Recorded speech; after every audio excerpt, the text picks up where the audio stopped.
George Washington, the first president of the United States, died less than 3 years after his presidency ended. At the time, his immediate successor, John Adams, was president. Washington died in December of 1799, during the 3rd year of Adams' presidency. Thus, Adams became the first president to leave office with no living predecessor.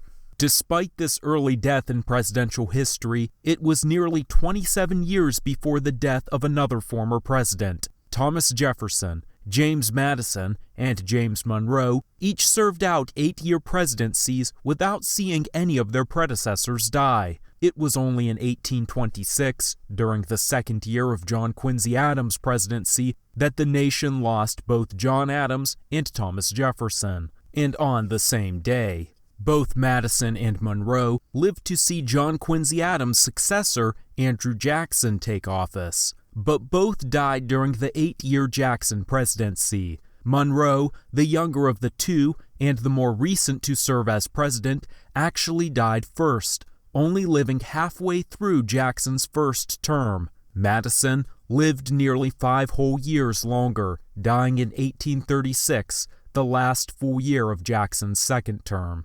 With Madison, the last of the Founding Father presidents had died. Martin Van Buren served after Jackson, and there were no presidential deaths during his term. The next presidential death was not a former president, but a sitting one. William Henry Harrison died 31 days after taking office, with 3 predecessors still alive. John Tyler served out the remainder of Harrison's term with no former presidents' deaths.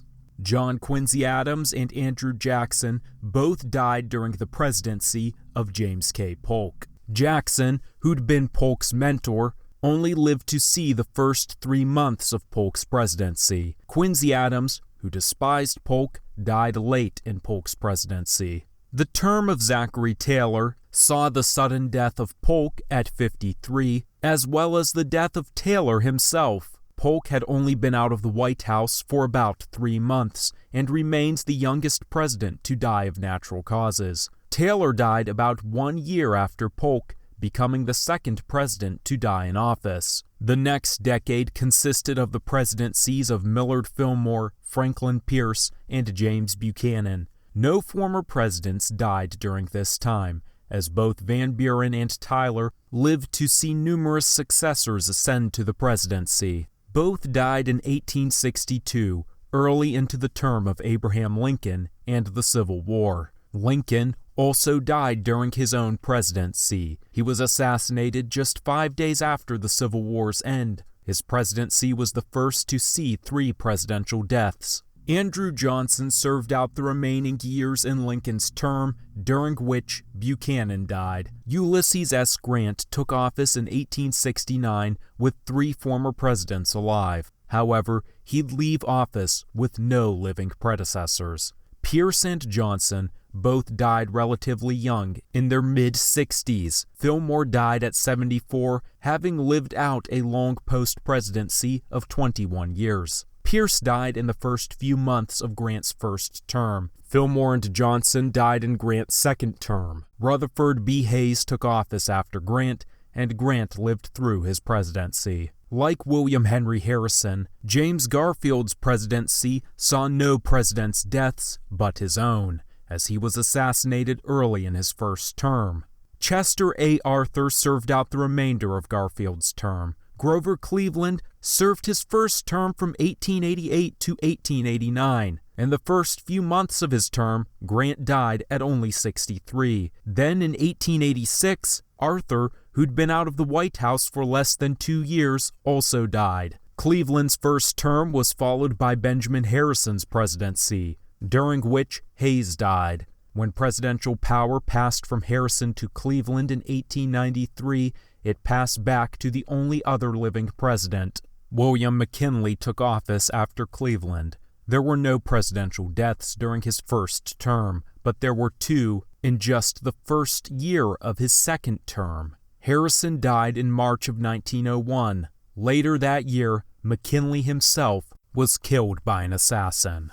McKinley's vice president, Theodore Roosevelt, served out the remainder of his second term, and then won a full term of his own. Cleveland lived through most of the Roosevelt presidency and actually corresponded with Roosevelt on occasion. Cleveland died during Roosevelt's final full year in office. Like Grant and Adams, Roosevelt left the presidency with no living predecessors. William Howard Taft took office after Roosevelt. Not only did Roosevelt live through his term, but he actually ran against him in the 1912 presidential election. Woodrow Wilson also ran. All living presidents at the time, former, current, and future, were up for election. Roosevelt, at only age 60, died halfway through Woodrow Wilson's second term. Wilson's successor, Warren G. Harding, died in the middle of his term. Calvin Coolidge served out the remainder of Harding's term, during which Wilson died. Wilson's death came just months after Harding's, and not even 3 years after he'd left office. Coolidge then served a full term of his own, but he wouldn't have a long post-presidency. Both he and Taft died during Herbert Hoover's presidency. Taft died in Hoover's second year, and Coolidge died just 2 months before Hoover left office. Franklin Roosevelt served as president for a 12-year period, and his one living predecessor lived through his presidency. The only presidential death was Roosevelt's own, as he wouldn't survive long into his fourth term. Nearly 23 years passed before another president died in office, with no deaths during Harry Truman and Dwight Eisenhower's terms. The next presidential death after Roosevelt's would be another unexpected living president, with the assassination of John F. Kennedy.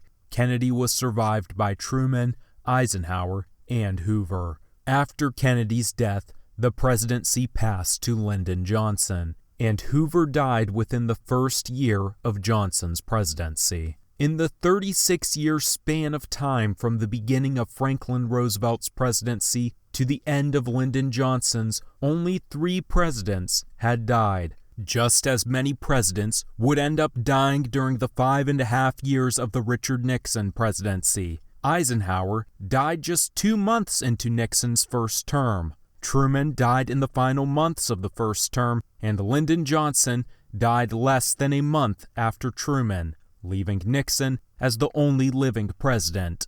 5 other men ascended to the presidency before there was another presidential death: Gerald Ford, Jimmy Carter, Ronald Reagan, George Bush, and Bill Clinton. Nixon died in 1994 during the second year of Clinton's presidency. The 8-year presidency of George W. Bush saw the deaths of both Gerald Ford and Ronald Reagan. Reagan died in 2004, the first death since Nixon, and first in 10 years. Ford died in 2006. No former presidents died during Barack Obama's presidency. Bush Sr. died in 2018, halfway through the presidency of Donald Trump.